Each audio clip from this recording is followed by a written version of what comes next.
Bihar result பேசுகிறோம். 45 லட்சம் பேருடைய வாக்குகள் பறிக்கப்பட்டதாக இங்க ஒரு குற்றச்சாட்டை வைத்தார்கள் இல்ல.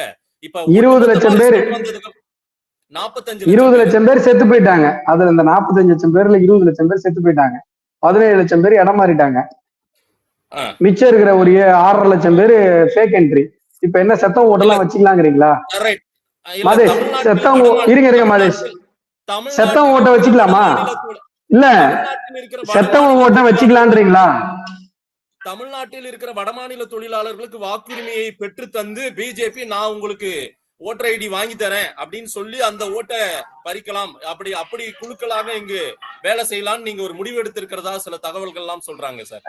இல்ல இப்ப நான் என்ன கேக்குறேன், 2002ல தமிழகத்தில் இருக்கிற வடமாநில தொழிலாளர்களுடைய மூதாதையர்களுக்கு இங்க ஓட்டு இருந்திருக்குமா? இருந்திருக்காரு. ஒண்ணு. ரெண்டாவது, இப்ப சார் செத்தவ ஓட்டு இருக்கணுமா இருக்கக்கூடாதா? இதுக்கு மட்டும் பதில் சொல்லுங்க. இல்ல சார் செத்தவ ஓட்டு இருந்தாதான் சார் திமுக காரங்க கள்ள ஓட்டு போறோம். தூய்மைப்படுத்தணும் சரிப்படுத்தணும். படுத்தணுமா? ஏன் படுத்தணும் சொல்றேன்.